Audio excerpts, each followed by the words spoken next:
We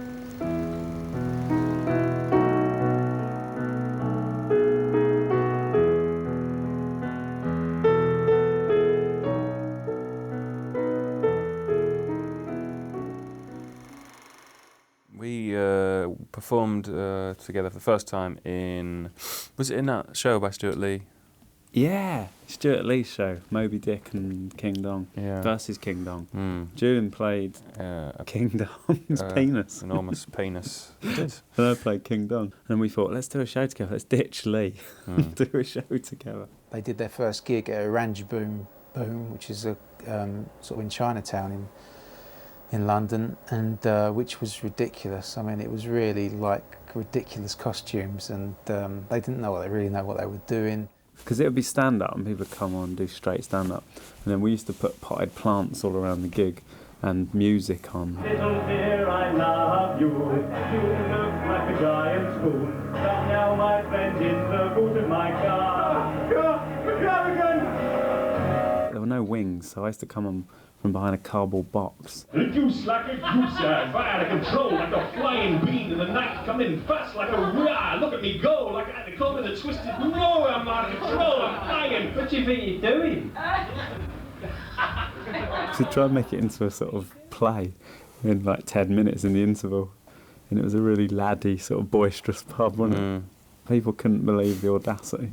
It was very raw, but it was hilarious. Got some sort of reputation as being sort of enigmatic, but we were just really unprofessional.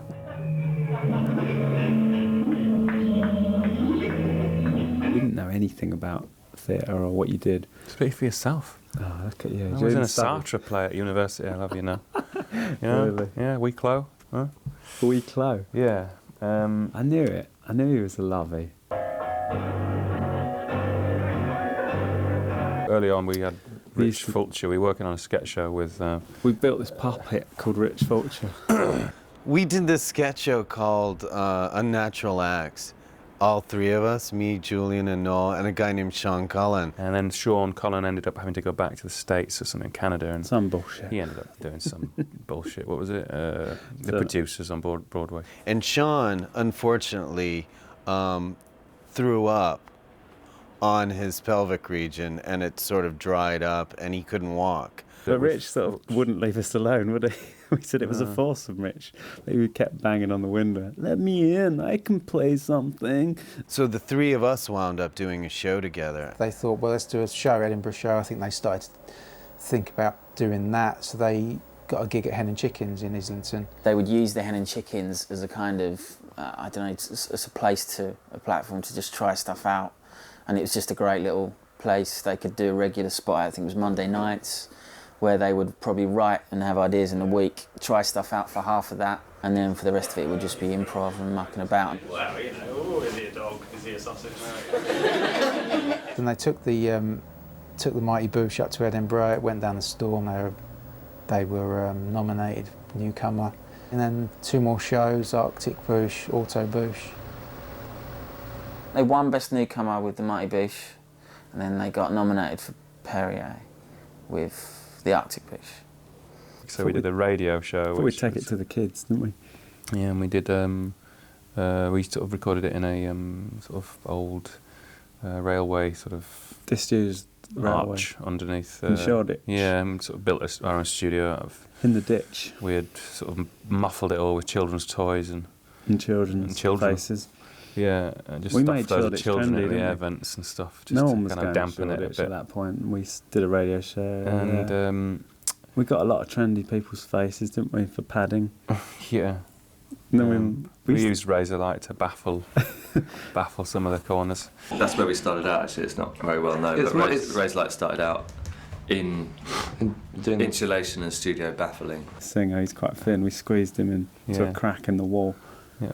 We said, you stay there until we finish episode 6. Noel said to me, get in there. Get in there. So you did. We wanted to get on TV, but there'd been a lot of trouble because they thought it was... the scripts we sort of gave them were sort of like massive epic adventures that sounded like it cost £1 million to make. So they said, this isn't, I don't know how it's going to work on stage. Well, actually what happened, they said, I don't know how it's going to work on TV from the stage show. We wrote it for Channel 4 originally. Right, yeah, so we wrote it before we'd done our stage show. Oh yeah, we did. And they said, how's this going to work on TV? So, because it's ridiculous. So we did a stage show, So we had and then the they bright went, idea of doing it as a stage show. and then they said, how's that going to work on TV? Because it's really good live. So perhaps we should have done it inside a television set. No, I saw the Mighty Boosh live in Edinburgh in a very hot room about 5-6 years ago, and fell in love with them both equally at that point, and always wanted to do something with them. A bit of a word on the street was kind of getting a bit big, and so people were coming to see them, and I think that's when Steve Coogan and Mr. Henry Normal came along and saw the genius. Then a script arrived from Stephen Henry, and like when I read Nighty Night, kind of I just knew from page one that this was something entirely different and unique and lovely, and it was a no-brainer for me. I loved it. He's communing with the spirits, okay? Namu's an enigma. Tell me how you got involved with the Boosh. This guy's amazing. He's enigmatic.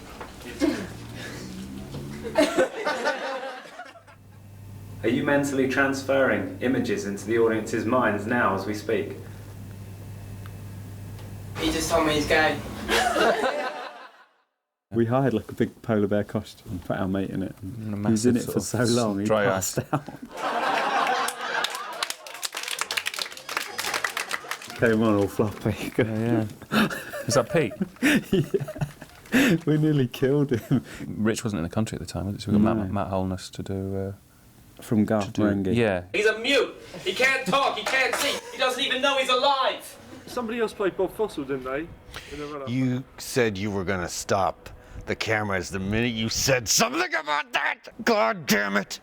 I swear to God, I will chew your ass out if you ever mention the other Bob Fossil, you suckbag! Yeah, a very close colleague of mine, Matt Holness, played Bob Fossil one night at the Hen and Chickens.